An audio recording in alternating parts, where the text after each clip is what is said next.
There comes a time in every young music historian's life in which they must discuss the Dave Matthews Band Chicago River incident. If you don't already know what this is about, well, hang on to your hats, because this is gonna be a dookie. Doozy?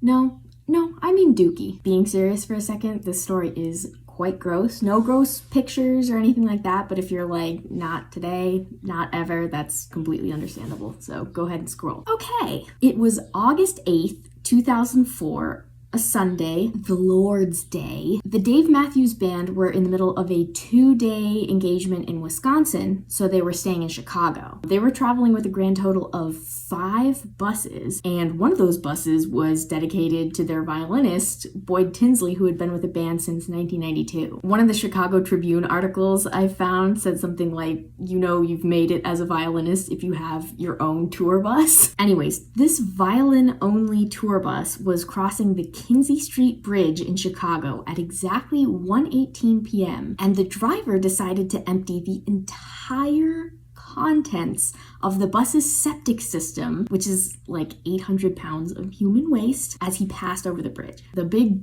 bright idea here was that the waste would seep through the metal grates of the bridge and into the river below and eventually be washed out into Lake Michigan. Now, this plan is disgusting on its own. I can't even tell you how many laws that's breaking right off the bat, but it gets so much worse. Now, unbeknownst to this bus driver, the tour boat Chicago's Little Lady left Navy Pier that same day at exactly 1:00 p.m. and was headed for a scheduled tour of the Chicago River. Now, I don't think you need one of those arrival time math problems to know where I'm going with this. The septic waste was dumped from the bus at the exact moment that the tour bus was passing underneath the bridge.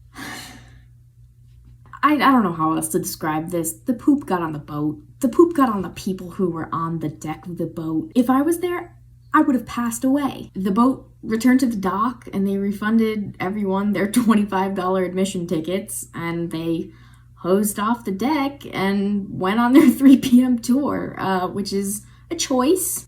Now, obviously, the next question is, did anyone face any kind of consequences for these terrible decisions? It actually wasn't immediately apparent who had done this. They weren't sure, so there was actually a little bit of a search in the days after the incident. But a witness came forward after writing down the license plate of the bus, and a nearby gym provided some security footage of the incident to kind of confirm it. There was a lawsuit and there was a trial, and obviously the bus driver was the main one who was named because he was the one who actually did the doo-doo.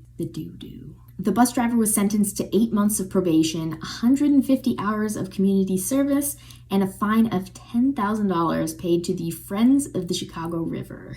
And then the band as a group paid a fine of $200,000 to the state of Illinois, and they donated $50K also to the Friends of Chicago River and an additional $50K to the Chicago Park District. I'm not really sure how the band managed to bounce back from the negative press around this. I mean, I guess social media wasn't really a thing quite yet. You know they would have been all over Twitter.